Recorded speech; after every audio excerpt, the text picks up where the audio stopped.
Welcome back to Worst Seats in the House. Michael Russo and my always inconsiderate, obnoxious co-host, Anthony LaPanta. Inconsiderate. First question from a reader, from a listener.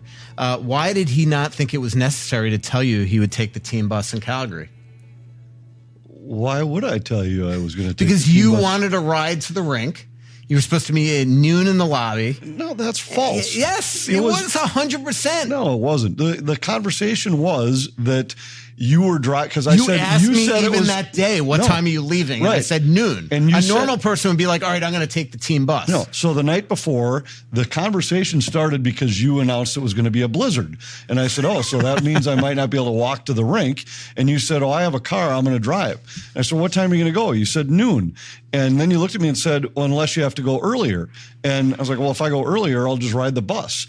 And but again, that morning you said, what time are you leaving? I said noon. You said, okay. There was no response. Like a normal person would just write back and be like, I'm going to take the bus. Well, I didn't tell you so I I'm was sitting going like to an ride idiot with you. in the lobby at noon waiting for you. You also and then said finally I realized you're not responding. So I'm just going to call Gorg because I know he'll pick up. And Gorg told me that you left for the rink. And then I immediately called Margot and told her what an absolute jackwagon her husband is.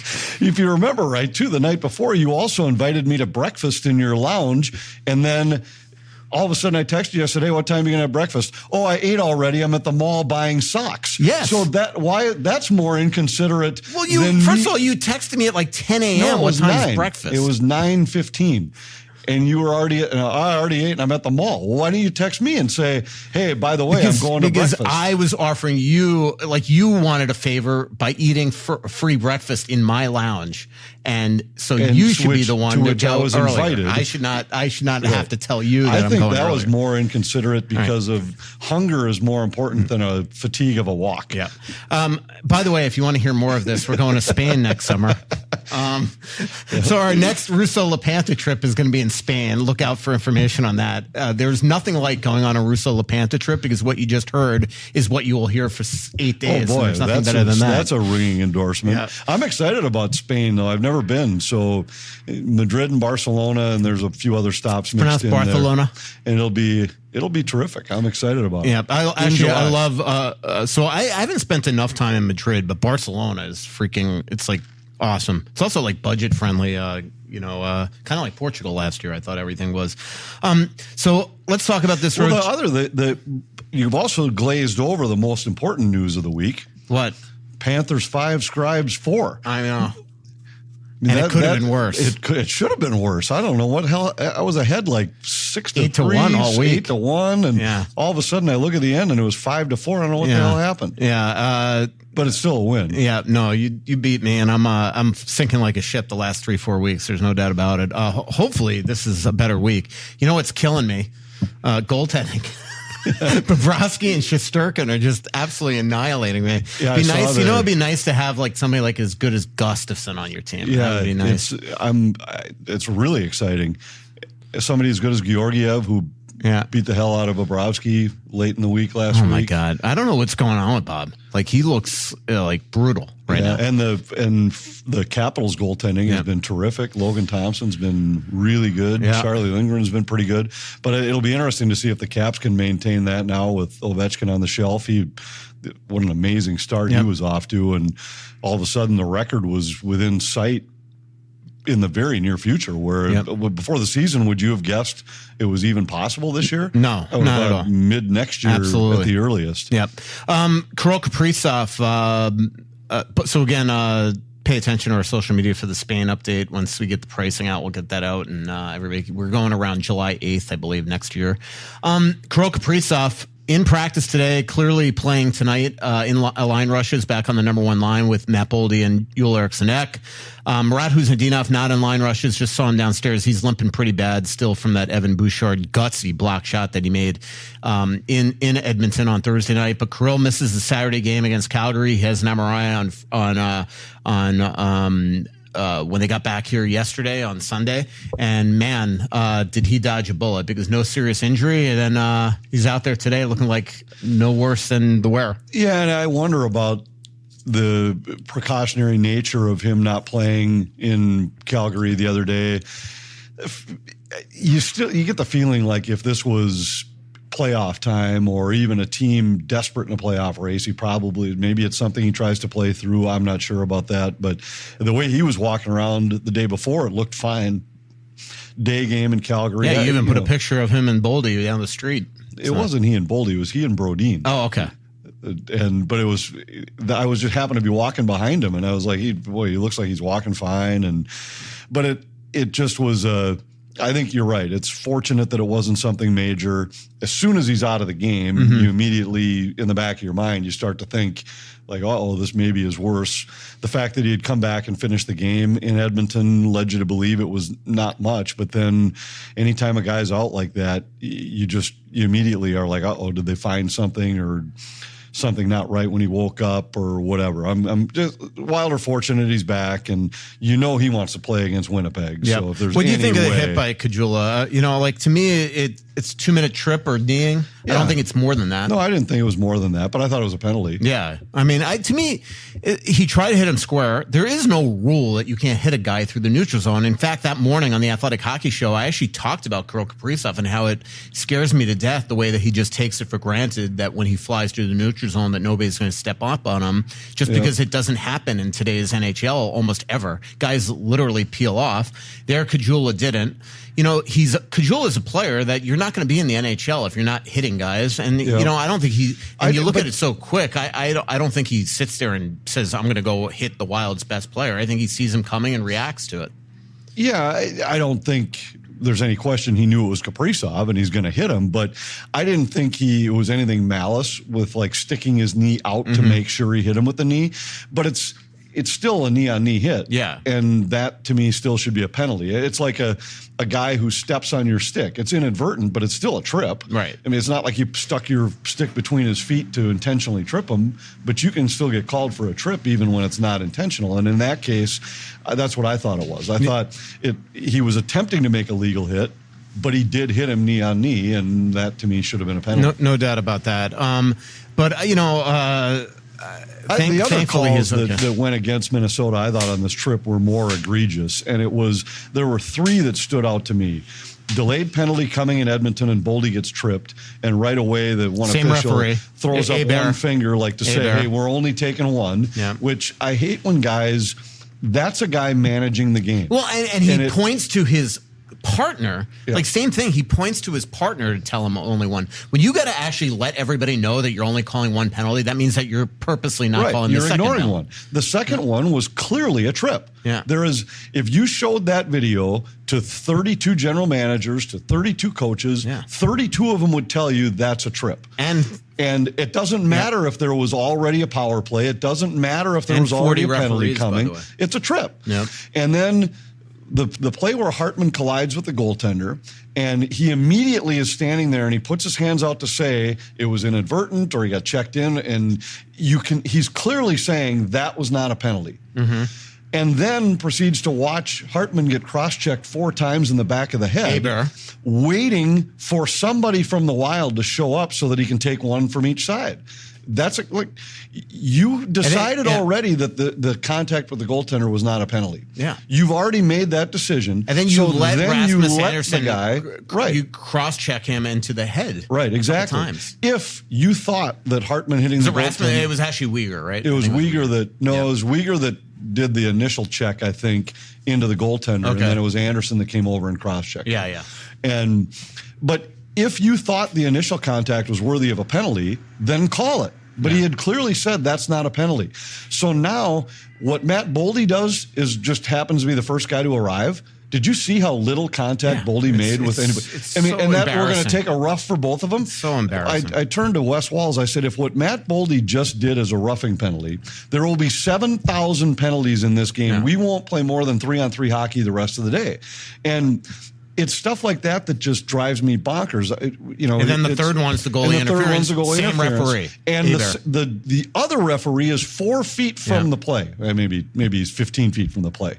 And calls nothing, and the guy out at center ice calls it. Yeah, as Ryan Hartman said, who clearly was ticked with this ref for ignoring him getting cross-checked. It was a big FU to his partner, and he's not wrong. No, it absolutely isn't wrong. And I hate, Wes and I talked about this during the broadcast, I absolutely hate talking about officiating during the broadcast. It drives me crazy because it's just part of the game. But when it's that bad and it's that egregious on those calls by the same guy back-to-back games, and it's every single one of them was a guy trying to manage the game rather than call the game. The goaltender interference, in my opinion, now obviously he didn't say this, that was the Wild have had power plays, Calgary has not. I let the contact with the goaltender go a little while ago. I'm calling this one. It had nothing to do with whether or not there actually was interference. You knew that anything close, they were going to get a power play. The other thing that bothered me about that whole play is that Vladar dove on the Hartman play. And you were the referee there, and you could actually see him saying, I'm not calling anything, as he's trying to actually implore Anderson not to cross-check him. So you just watch Vladar dive, and now, like a couple minutes later, you're at center ice 100 feet away, and you're giving Vladar the benefit of the doubt. Not to mention that we saw that Vladar has a hard time staying on his feet at any moment anywhere. I mean, he fell twice at the other end of the rink in the period before. But I just think it's a spot where the point you just made is exactly the one I was making, that he threw his hands up when Vladar went down on the heart and said, I'm not calling it. But now that your guy's hammering away with cross-checks in the back of the head, I'm eventually going to call something against Minnesota on this exchange. It just doesn't make any sense to me. I don't know why guys feel the need to. You put a stop to all that stuff if, as the guy delivers the second cross-check, you say, that's it. That's a penalty. I told you I wasn't calling the contact with the goalie. Now you've cross-checked him in the head. Now it's a 5-on-3 for them. That's how you stop that stuff. If you allow it to go on and you wait till Matt Boldy comes over and grabs a guy's jersey and say, hey, I'm taking both of you, what prevents a guy from doing the exact same thing next time? Is that the game you want? Is a guy that just feels, hey, there should have been a penalty, so now I have a free rein to cross-check somebody? If Ryan Hartman cross-checks a guy in the back of the head 3 times, what do you think happens? Probably put away for life. Yeah, I mean, he's going to get a suspension of some kind.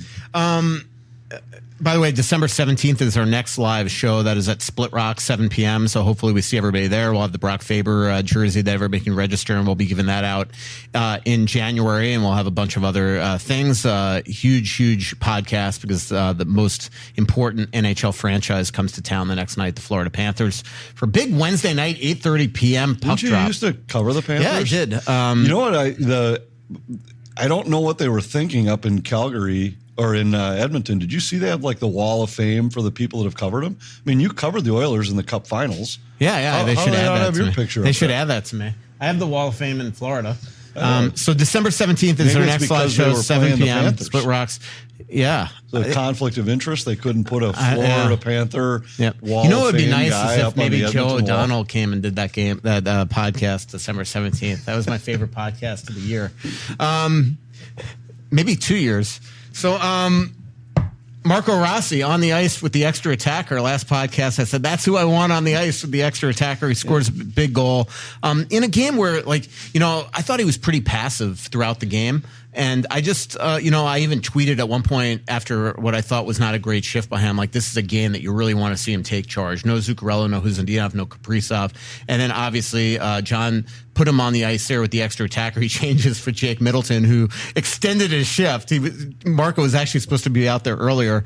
And then he obviously scores the big goal on a broken play. Great play by Eriksson to get the puck down low to him. Yeah, and I actually thought Marco's game was better. It was, I think everybody was invisible early in that game just because of the way Calgary plays. Yeah. And that Although I thought they played well. It was like weird. Yeah. I thought the Wild played really well that night. I did too. And then, but I'm just saying everybody looked invisible offensively because of the way Calgary was playing. But I thought the fact that Rossi he made the play on the power play goal for Faber too, where, that's a spot where in a lot of cases, if everybody's healthy, is Rossi even on the ice at that moment? Probably not. The number one power play probably gets the full 2 minutes or close to it. And he made a great feed out to Faber at the point, and then he makes the play on the 6-on-5 goal and was integral in the puck retrievals during that sequence too. It wasn't just that he went to the blue paint for the goal. It was such great offensive awareness to him because when the puck goes up the other way, he immediately cuts to the net, anticipating a potential turnover, and then obviously it happened. And I think Marco has he's done a terrific job this year of, even on nights where he hasn't gotten a tremendous number of opportunities, where he isn't getting as many shifts, he's not getting the power play opportunity, he's still finding his way on the score sheet almost every night. 7 points in 8 games right now, including the 2 there. And there's something to be said for that. Sometimes you might say, well, it's just a guy in the right place at the right time. Well, we've seen other guys in those places not put their name on the score sheet. I think Marco's game's been better than what he's gotten credit for so far this year. And those kind of games, when you're missing Kaprizov and Zuccarello, are the kind of games where you need guys like him to step up. And he did. Yep, without a doubt. Tonight he'll play with Johansson and Hartman as the Kaprizov, Boldy, and Eriksson Ek line is reunited. Third line will be Trennan, Foligno, and Freddie Gaudreau. Fourth line looked like in the skate Jacob Lauko with Ben Jones and Devin Shore. Travis Boyd will have to be sent back to the minors if Kaprizov plays, because he was on an emergency recall for him. We'll talk about Travis Boyd right after these messages. Hey, it's Russo for Aquarius Home Services and Connecticut. Fall is here, football, cool, crisp air, and the perfect time to bundle up and save with Aquarius. Right now, save 25% when you bundle a Connecticut non-electric water softener with their K5 drinking water system. Get ready for spotless dishes, shiny fixtures, and pure, refreshing drinking water. I've had this system for years. I even had them out the other day to put in new filters. Everything is incredible when you have one of these Connecticut systems. Aquarius, your independent authorized Connecticut dealer, is here to take your water worries away. Schedule your free water analysis at AquariusHomeservices.com. Aquarius, earning the right to be recommended. Don't forget to mention that Russo sent you. Get $250 when you switch to a Royal Credit Union checking account. Switch to Royal's Smart Checking account and enjoy no monthly fees or minimum balance, free mobile check deposits, and surcharge-free access to over 40,000 ATMs nationwide. Getting your $250 is easy. Open your Royal checking account, receive 2 payroll direct deposits, and you'll receive $250. See details and open your account today at rcu.org/checking bonus. Insured by NCUA. Back here, worst seats in the house. Michael Russo, Anthony LaPanta, coming to you from Tree Rink on a game day. Winnipeg Jets in town. How important is it? You know, like we talked about this before the Dallas game too, and the Wild. You know, didn't let that become an out of control game that we've seen a lot of years from the Dallas Stars, whereas you said on last week, it just feels like since that 2018 playoff, it just feels like Dallas has the Wild's number. It hasn't been that bad with Winnipeg, but yet Winnipeg swept them last year. You have the numbers right now. Just how important is it for the Wild to, beat this team finally? Yeah, I think it's important. They've lost 6 in a row against Winnipeg. They're 0-5-1 over that stretch, and a lot of them haven't been close. I think what's different, and we looked at the numbers, we're going to talk about them tonight, against the big 3 in the Central, the Stars, the Jets, and the Avs. Over the last 2 seasons, the Wild are 0-11-2 against those teams. Against the rest of the division, they're 11-4-3 or 11-4-1. And I think at some point you got to beat these teams. Now, they've faced Winnipeg, they've faced Dallas this year, and both games were it's even an understatement just to say they were competitive. I mean, they lost in overtime in Winnipeg on a power play goal in overtime, where the only goal Winnipeg scores in the whole game is the 6-on-5 off of the offensive zone faceoff with 2 seconds left in the first period. And Dallas was a 2-1 game when they were incredibly shorthanded. So sometimes you got to beat those guys, and just being and showing that it's not one-sided anymore was a step. I think it's important now to say, all right, well, now we're going to beat you, because if you're considering yourself a playoff team in the Central, which Minnesota, I believe they are, I've believed that they would be all season long, your first-round matchup's likely going to be either Winnipeg or Dallas. And that means you better start not just playing these guys tough, but beating them, particularly when you're at home and right now close to healthy. You don't have Matt Zuccarello, I get it, but this is not a night where you're missing 5 guys like when they faced Winnipeg last year and got beat twice in 3 days by them. You and I had an interesting conversation in one of the Alberta cities about the playoff format in the NHL. I want to see them go back to 1 versus 8, 2 versus 7, 3 versus 6, 4 versus 5.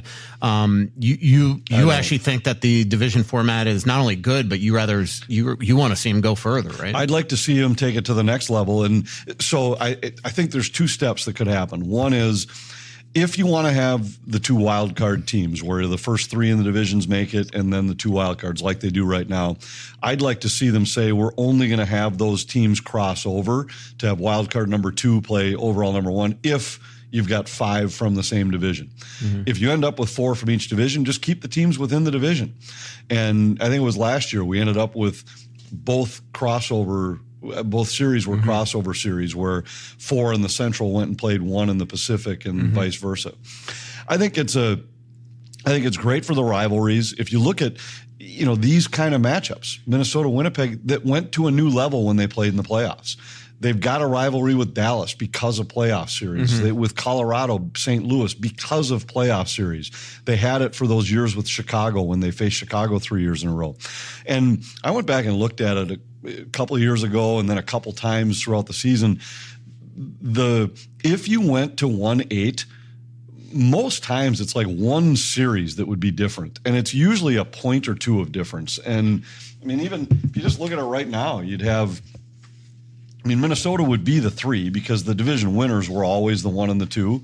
So if you did it the current way, Minnesota's going to face Dallas in the first round. And if you went where Winnipeg's the 1 and Vegas is the 2 and Minnesota's now the 3, they'd end up playing LA. So, and they're 1 point different from Dallas. But LA isn't such a nicer city. Well, it is, but I mean, the reality is like I don't know how much that changes. Like, you still have to beat good teams. Yeah, and I always will also come back to the fact that to me, the divisions mean nothing now because everybody plays the same number of games, and it really is that way. Like there's a couple teams you play more in your division. Yeah, there's a couple, but it's not like the old days where you played 8 times in your division. And right now it's 3 or 4, and you play the Pacific 3 times. Right. So the imbalanced schedule. You're not getting it. It'd be one thing if you were playing them 5-6 times in the actual division format meant something. And they're talking about going to 84 games, and if they do that, now you play everybody in your division 4 and everybody in the Pacific 3. And I think that's a perfectly symmetrical thing where you play those, because right now there's 2 teams in your division that you only play 3 times, but you play the others 4, so you do play more games in your division. But I just think there's a couple, like when people will argue about it and say like it's unfair, I always think, okay, let's first talk about the team that's not in the playoffs. If you finish 5th out of an 8-team division, do you really should you get great sympathy for not being in the playoffs? Yeah. I just think if you're 5th out of 8, like that's what the regular season's for. Right. The NBA, I think, has gone off the deep end now, taken 10 out of 6 or 10 out of 15 in the conference to the playoffs. I mean, that now you've just negated, I get it, there's advantages, but you've negated the regular season. And then the second part is, it's the playoffs. Every series should be a handful. Every series should be tough. And if you want to face a wild card team, then win your division. If you win your division, then you get one of the wild cards. I mean, if you're a 2-3 matchup, some years 2-3's tougher in the Central, some years 2-3's tougher in the Pacific. And maybe this is the year the Wild win the division because But I mean, Winnipeg's beatable right now. They have not played well lately, and Dallas hasn't been as solid. I still think they're the best team in the division, even though right now they sit 3rd. But if you look over the years, there have been years where Minnesota in the 2-3 matchup in the Central had the advantage. The year they lost to St. Louis when Mike Yeo was in St. Louis, that was a terrific draw for Minnesota, and yet they didn't take advantage of it. Now they've had other years where being the 2-3 in the Central was tougher than the 2-3 in the Pacific, and they've suffered there. So you had chances to take advantage of it. Minnesota didn't. You've had other years where it was maybe an unfairly tough draw. It's going to work out over the years. It's going to even out. Real cool story the other night, obviously, with Travis Boyd making his Wild debut in Calgary. Hopkins native, grew up a Wild fan, played for the Gophers. And the way the story went is that he was called up as an emergency recall for Kirill Kaprizov the night before the Wild, while they were deciding whether or not they definitely had to call him up. The flight that he was supposed to take through Chicago sold out. And so they had to figure out a way to get him to Calgary. Dom Hennig, who's the Wild's team services manager, put him through Toronto. He got in at midnight. The big reason, the benefit there was that he would clear customs in Canada. And then he would take a domestic flight to Calgary and not be further delayed. He takes a 9:30 flight out of Toronto and lands at noon. as we know, wicked snowstorm. Anthony decided to take the team bus, didn't wait for his ride, even though he wanted a ride. And then he gets stuck in traffic on the way there, and then Dom and him decide to hoof it. It was pretty cool that Dom was even in the car because he decided that he wanted to bring him pregame lunch. And then they decide, I mean, the videos, the pictures online that we've seen on Twitter are hilarious. I mean, they had to get out of that car a distance away, as we both know, because we've walked to that rink a while, and they're rushing through cars. He walks into the arena at 1:12, gets to the locker room at 1:15. He's on the ice for warmups at 1:28. What a dream come true and memorable Wild debut for Travis Boyd. Yeah, and I think we'll see him again before the season's over. Yeah, unfortunately, he won't get his first home game tonight, right. It appears. But it's so cool for those guys to, and we've talked about this before, that we're getting to the point now where every young player that grew up in Minnesota grew up with the Minnesota Wild, where the days are gone now where guys were young without the NHL here, and now with the Wild having been here for 25 years, these are guys that don't know any other life in Minnesota than life with the Minnesota Wild. And I think it's 35 now Minnesota natives that have played a game in a Wild sweater, 33 skaters, and some great names on that list, and now his name's on there, and I think we'll see him again. I actually liked his game, and I liked last year or 2 years ago when he was in Arizona and was getting regular opportunities. He put up pretty good numbers back-to-back seasons there before getting injured last year. Yep, and he had a nasty injury about a year ago now. Yeah, it was November 30th. Yep, it was crazy. He's hit by, was it Josh Manson against the Avalanche and tore his pectoral muscle, the same injury that Matt Dumba had in 2015, I believe it was, with the Wild. And had a gruesome injury, had the big surgery, and then worked all summer, was willing to take that two-way contract, and now he's an up-and-down guy. But this is somebody, like Devin Shore, and this is somebody with a lot of NHL games under his belt, and he's a right shot forward, could play center, can play wing. I hope that we see him again. I think that we'll see him again, obviously depending on injury and role, but unfortunately it appears that he'll have to be sent down this afternoon just because, not unfortunate. I think all Wild fans, if you had to choose between Kirill Kaprizov and Travis Boyd, we know who they're choosing. Not the Boyd family. Yeah, not the Boyd family, not his wife, not his daughters. But the way it works is because it was an emergency recall, he has to go back, and that appears to be the case, which is good news because when the Wild, Bill. The one thing going back to the Kaprizov injury, I will say the Wild were very upset with the hit, and I think it was more frustration because Bill hasn't also been with the trip. So he's getting everything secondhand from the doctors. He's been out scouting for USA Hockey and scouting obviously for the Wild as well, double dipping. So he hasn't been with the team. And this is the second time now in 3 years that basically a fringe hockey player, an up and down guy, hurt his star in just sort of a weird play, and he was livid. And when you start to hear how angry the organization was at the hit, you start to worry that they have more detailed news and they're letting out that this injury could be significant. And, we know that Kirill Kaprizov has played through stuff before. There's no way he's just 100%, but certainly he doesn't have a major injury. The one thing, we saw him walking around the hotel, so we knew it wasn't major. He wasn't like on a knee brace and on crutches. The other thing is that one of their two orthopedic surgeons for the organization was in Edmonton that night, and there's no way he's putting him out. As you know better than anybody, you could put your hand on a guy's knee and know right away if the ACL is gone.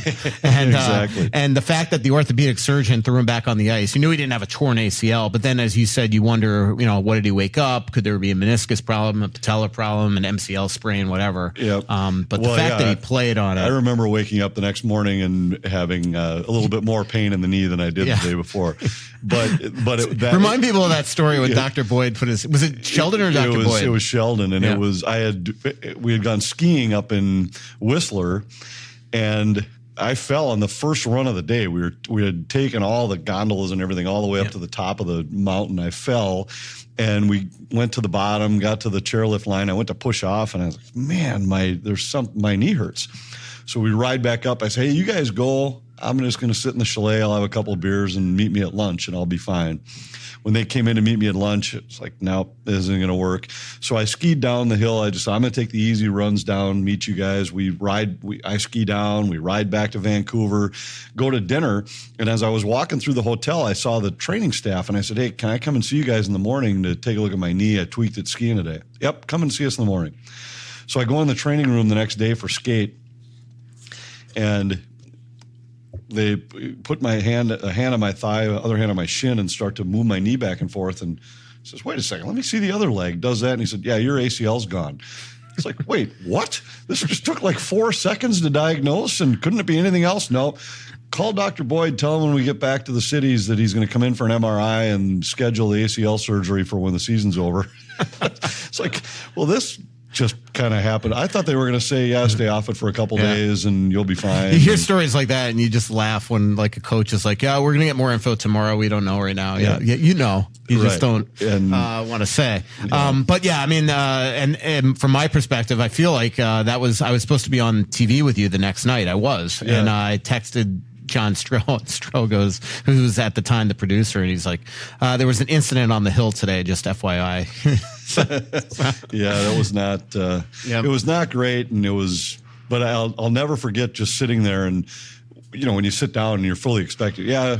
It's like maybe a light sprain or something. We'll just stay off it a few days, ice it, you'll be good. Yeah. And that was disappointing. Before we take a break and come back with Twitter questions, how about the blue line right now? The way that both Middleton and Faber and Brodin and Spurgeon are playing. You look at the numbers, the analytics are off the charts for both those pairs right now. I think Brodin and Spurgeon have been so good, no matter who they're matched up against. And it's a pair that we've thought for years, like, what if the Wild could just play these two guys together for an extended period of time, and they've just never been able to do it. Now they can, with how well Middleton and Faber have played. And I tell you what, the job those guys did against Connor McDavid, and I know they weren't on the ice against him all night, but they had a fair number of shifts against him. McDavid did nothing in that game. He had one even-strength phantom assist. Phantom assist. Yeah, and he's had 3 even-strength points now in the last 8 games against the Wild, and a big reason is because the Wild defensive core can skate the way they can skate and close gaps on him. Yeah.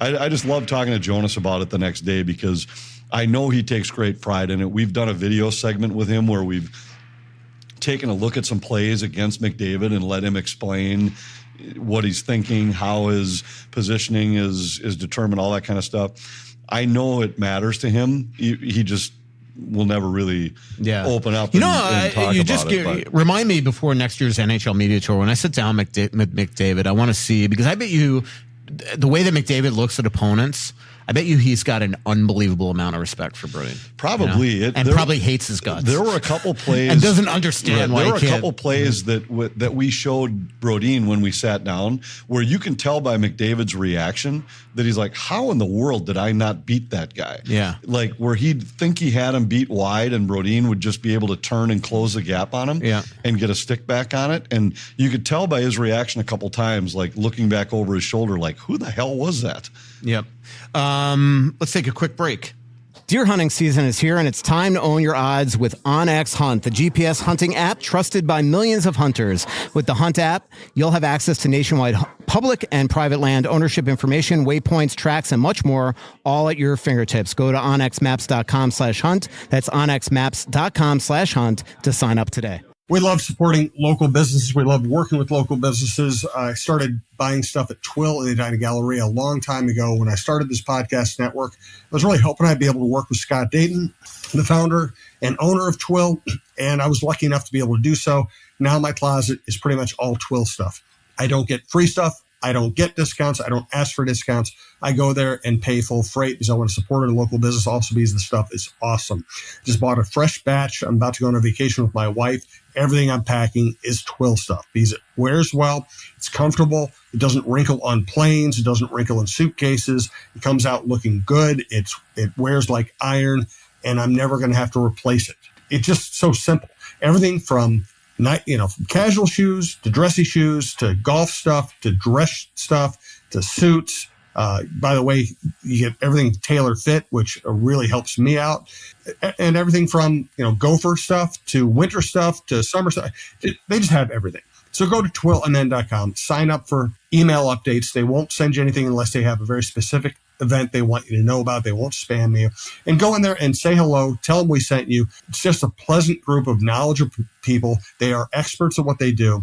It's the best men's clothing store in Minnesota. Go check out Twill online and in person in the Edina Galleria. Back here, Worst Seats in the House. Michael Russo, Anthony LaPanta. December 17th is our next live show. December 17th is the next live show. So, Anthony, how was Sunday dinner? You took it. It was great. Celebrated Margot's 11/22. Yeah, I was we were out of town, obviously, in Calgary the night of her birthday. So we had the birthday dinner last night. It was outstanding. Great chance to sit around with the family around the table. And as we've talked so many times about Sunday dinners at our house, my favorite part is after dinner when you just sit around and let the stories flow. And we were telling some stories about life with our family in the early years, and got on the subject of the year my father passed. So I had some great stories about that, and a couple bottles of wine later, as the stories continued all night. It was a great night. Those are the kind of special nights that I love, and that's the reason why Sunday dinner is Sunday dinner. So happy birthday to Margot. I was sorry to have missed her actual birthday, but it was fun to celebrate it last night. Let's talk about the Jets team before we get to Twitter questions. Connor Hellebuck, 213 goals against average, save percentage 924. Philip Gustafson, 213 goals against average, save percentage 924. Identical stats, except for the one loss where Gus is 9-3-3 and Hellebuck 14-2, staring down the pike of a potential second straight Vezina win and I think third of his career. Kyle Connor, unbelievable season so far. 13 goals, 13 assists. Scheifele, 25 points in 21 games. Nick Ehlers, 23 points in 21 games. Adam Lowry having a great year. Nito Niederreiter having a great year. Velarde having a great year. Neil Pionk, 17 points, a +12, and that's with a -5 at one point this season. This has been a very, very good team so far. Yeah, it's been good. What's interesting, though, is, and we're going to talk about this a little bit tonight, that the Wild actually analytically, statistically, have been better defensively than the Jets in terms of their team. Like, if we're going to talk about this on tonight's show, if you look at 5-on-5 shots against per game, the Wild are 9th, the Jets are 22nd. High danger chances against per 60, the Wild are number 1, the Jets are 16th. Expected goals against per 60, the Wild are 2nd, the Jets are 20th. So it hasn't been that they're rigid defensively like Minnesota has been. They just score. They've scored more on the power play because at even strength they've been good but not terrific, and they've gotten great goaltending. Yeah, Hellebuck's been terrific, but Minnesota's goaltending is. You know what drove me crazy right about that game when the Wild were dead tired in Winnipeg? When Middleton scored that little squeaker at the beginning of the game and an awful goal against Hellebuck. You're just thinking this thing could be like 6-0 Wild, and then they just stopped. It just was crazy how bad the Wild were offensively that night because they were just dead tired. Remember how bad Boldy and Kaprizov and Zuccarello were? Yeah, they just couldn't make a play. Because they played 25 minutes the night before because of a horrendous call that turned that game around. The worst tripping minor ever in the history of this league against Jonas Brodin by Brandon Schroeder, or whatever the guy put Seattle on a power play that changed that game. Yeah, but I just think that you're always looking for ways to try to figure out if what you're watching can be sustained. And Wes and I talked about this during the broadcast in Calgary, that we're kind of past the point now where you're just talking about this Wild team with off to a great start. I mean, this is who they are. You're 20 games in now. Yep. And I think this is who Winnipeg is. So Winnipeg's a team that their power play is dangerous enough that they can overcome the fact that, and their goaltending is good enough, where they can overcome the fact that they're not quite as staunch defensively as Minnesota is. But I think when you look at those numbers for Minnesota, the goaltending's been good. It's been really good. But you can probably overcome even just slightly above average goaltending because of how good the team structure is in front of them.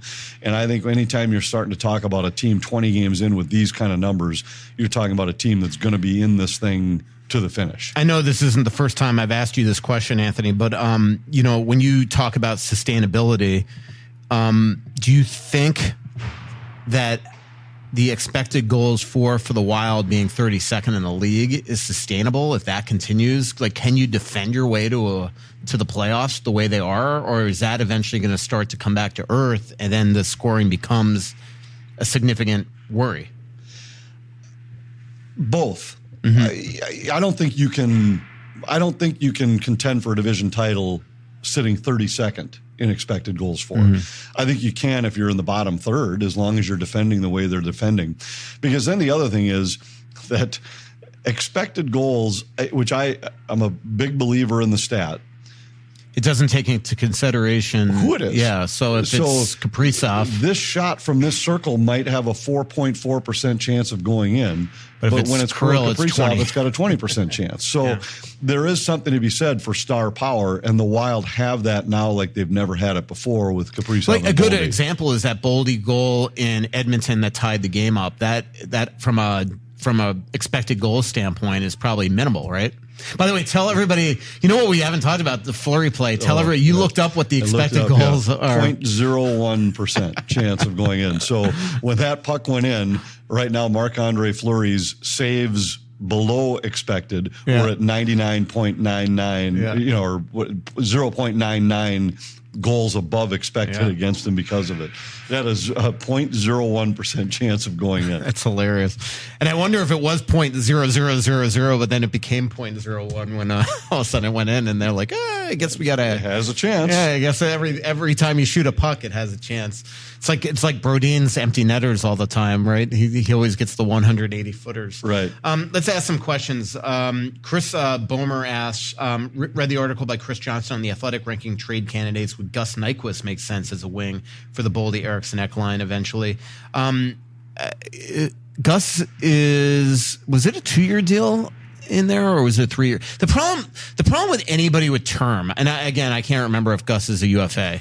The problem with anybody with term, and this is my same answer when everybody asks me about Sidney Crosby, he's got 8.7 the next 2 years, is right now, you don't know what you're going to have to play Kaprizov.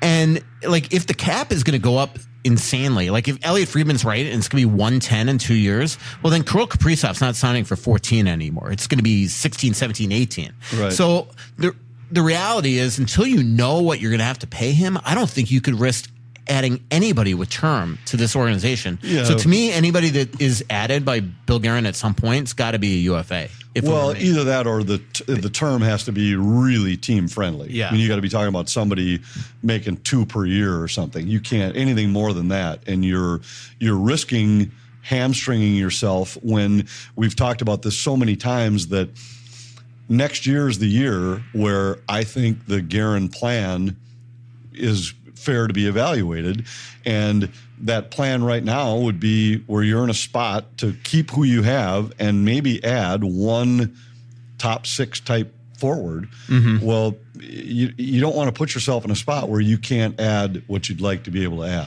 Right. I would concur. And the other thing is as we keep on talking with Marco Rossi, like, I just hope sanity prevails. And if that sanity does prevail, you're going to have to pay him, whether it's a bridge deal or long term. And so I just think, I don't know. I would, and by the way, Marcus Johansson's playing really well right now too. So then this isn't the biggest issue, but you're going to want to add depth at some point. You're going to want to add depth, but you're also talking about, to me, you're talking about potentially into next year as well. So if I'm going to add somebody this year, if it's not an expiring guy, it better be somebody that I could see potentially being that top 6 guy, because that's the one thing I think that when you start to guess what could happen to this roster next year, you have your depth guys locked up, you have your identity lines, you have your defensive core locked up, you have your stars, except for one spot. You probably have one spot in the top 6. That absolutely. You can add. I would think that you could actually, as much as I like Gus Nyquist, if you have the ability to add a top 6 forward next year, I think you could actually do better than Gus Nyquist. So that would be the reason. So again, I could have sworn he signed a 3-year deal in Nashville. And if that's the case, he's got 1 year left. But yeah, I don't maybe remember. I'm wrong. Maybe it is 2. By the way, I don't know if you saw Elliot Friedman's report today. Is that loss in Edmonton the other night by the Rangers, which was, I watched every minute of it, and it was unbelievable how bad they were. Like, truly remarkable. He said that they have made it very known in the league that they are willing to shake up the team right now and move guys like Chris Kreider and Jacob Trouba. So, which is interesting yeah. because of the way they started this year. I mean, Yeah. you're still talking about a team that's, but they are leaking, bleeding chances. It's crazy. no question. You know who's been awful there is Mika Zibanejad. He has been. Somebody who saw that coming. I think I just dropped an F-bomb. Ann Thurston asks, hey, Anthony, are you aware of your gift of being inconsiderate to Michael on a regular basis, or do you stress him out on purpose? Well, I would never do that because I'm not the No, I I'm think not a you would. mean-spirited guy. It's I really like. I would never be inconsiderate to you. You should make sure you point out to these people The number of times I've had steak at your house and you Yes. haven't made me pay a penny. Right, and how many times on top of that you've been invited? I mean, you're welcome anytime. I couldn't be more accommodating. That's true. You are just an absolute treasure. Just a treasure. Entire family's lucky to live with you. Andrew says, I, along with others, believe would like you to explain if there's any other punishments or accountability for referees to make the right calls besides the not getting to work in the playoffs. Because, and we've talked about this a lot, and obviously the NHL doesn't make this known. It just, I think that they should, to me, if Guy Hebert, I'll just call him Guy Hebert, like he's the Anaheim Ducks goalie from years ago. If Gislain Hebert doesn't wake up the next morning with videos from the league, and then they're not doing their job. Like, this should be a nightly basis because we've both been in that direct Department of Player Safety where they actually do. For Stephen Walcom, go through every single call and non-call in the game and say if it was a good call or a bad goal, and sends it to Stephen Walcom, who's the vice president of officiating, and that should go right to the referees the next day. And look, I'm in the concierge lounge. I see these guys with their laptops out, so they do get stuff. Like, I was in the concierge lounge that morning, actually having breakfast right next to the 4 officials, including Hebert in Edmonton, and they were all discussing the hit on Matthew Nyes the night before in Toronto. And so they do discuss this stuff, but to me, Brandon, that play that we were talking about with Jonas Brodin, if Brandon Schrader doesn't wake up the next morning with some sort of video from the league, they're not doing their job. So I just think whatever accountability they get, it's got to be better, because this just continues. It just, and you're talking about calls that change games. Yes. And a non-call can change a game just as much as a call. So I hope so. I don't know. And I've always had a tremendous amount of respect. When people have over the years talked about how the refs are out to get you, I've always said, you know what? I've sat in these rooms. Nobody's out to get anybody. They're trying to get it right. Some guys are better than other guys. And there are guys that, I always hate the phrase manage the games, but there are some guys who have a better feel for what's happening in a game than others. And you see a guy running around like a donkey all night, should not get the benefit of the doubt. You got a guy who's a highly skilled player, and maybe you're not quite sure what you saw, the benefit of the doubt. So that to me is different than managing games. I can't stand when officials try to manage games by saying, I'm going to take one from both sides, or this is the time, I'm only going to take one, and then always take one. yeah. And I hate when guys try to manage the game. Just call the game. Yeah. And I will say, I know a lot of these guys, they're all good guys. I talked to Hebert that morning in the concierge lounge, just, pleasantly said hi. And they are good guys, but and they've gotten to the top of their profession, but some of the times, because we see this all the time where they just watch guys get attacked, and I just don't get why that continues. I'd love to have those conversations with them. Speaking of Watch which, guys get attacked, but I don't want to keep beating this to death. But you watch guys get attacked, you let it all go, and then as soon as somebody from the other side shows up, we're taking both of you. Yeah. Well, you could have put a stop to it if you would have just called the first one, and then it's over. Yeah. By the way, the league announced today that Mike Hassenfratz, who's a great referee for more than a decade, passed away in the last couple days. I got to know him really well as well when he was in the league. He worked up until 2014. Great guy, and all my best to his friends and family, and especially the officiating brethren. Pickleball Hank asks, what does a successful season look like based on this start? It's a good question. Like, to me, playoff success, it needs to happen. I don't look at them as a true Stanley Cup contender still. Obviously, anything can happen in the playoffs, but we got to see this team go and win and when it matters. Because I think all of us are tired of this baloney every year of ending early. Well, there's no question. Everybody that's associated or covers this team would love to see the team advance. But I think that, to go back to the point I was making earlier about the playoffs, was there have been years where the first round series was there for the taking.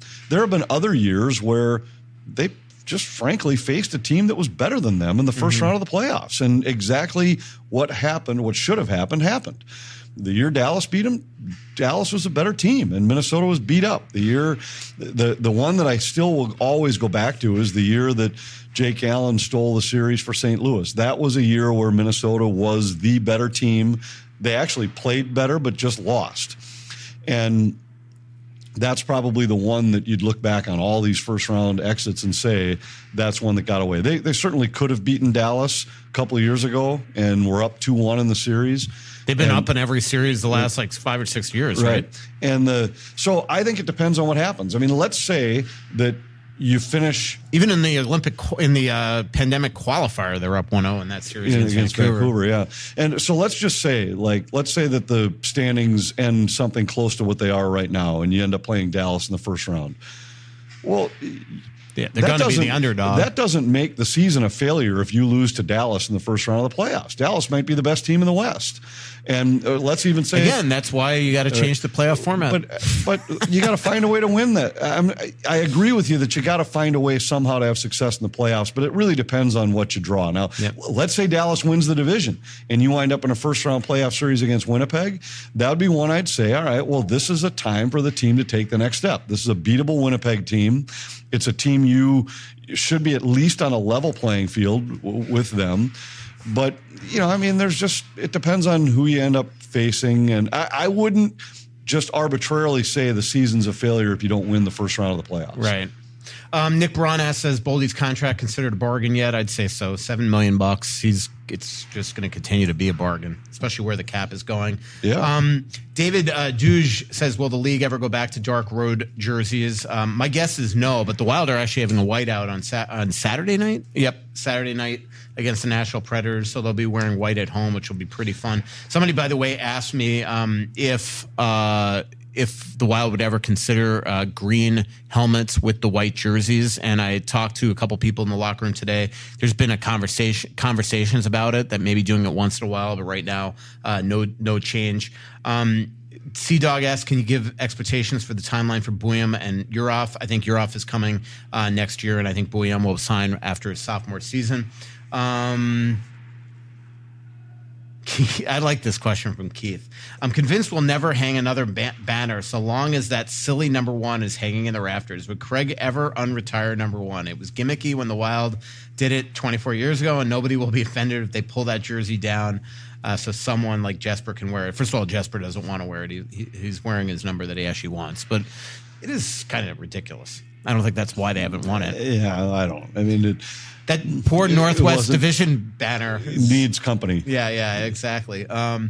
Let's see. Best Danny Heatley story if somebody wants to know. I mean, obviously the Masters one was classic, where he sent over a round of fireballs, and he stands up in the middle of a steakhouse and screams, "You better drink that! You better effing drink that, Russo!" Yeah, that was a good one. I chatted with Danny in Anaheim last week. He's scouting with the Flyers right now, and he lives out in Manhattan Beach, has kids, plays tennis every day. Looks great. I had a great chat with him before the game that night because he was up in the press box early when there wasn't anybody else around, and boy, he is as outspoken and blunt when it comes to his analysis of teams as you can imagine. My all-time favorite Danny Heatley quote was one when it was actually in response to a question from you, and it made me laugh out loud. The team was coming back from either the Olympic or All-Star break or whatever it was, and you were standing there, and I was chatting with him, and you kind of walked up and interrupted my chat with him to just say, "Hey, where'd you go over break?" And he just looked at you without missing a beat and just said, "What are you, a damn reporter?" And what are you, the police? And it just made me laugh out loud because it was just so simple. And what are you, a reporter? So during that was it the Colorado series or the Chicago series in 2014? I'm trying to think. Well, just look it up. It was an optional practice at XL Energy Center, and it was May 5th, and nobody was around. Like we had a smattering of players. They didn't even skate, if I remember. And and he walks into the room and he just looks at me. He goes, "Happy Cinco de Mayo." He goes, "No." He goes, "What the F are you doing here at Cinco de Mayo?" He was a funny guy. He's the best. Anyway, here's a great one. I'm going to take this as a shot at you. If the Wild had 12 forwards like Yakov Trenin, do you think we would win -6-0? It's Burb Leahy asked that question. I think there's a chance we'd end up 0-0 because I don't know who would score.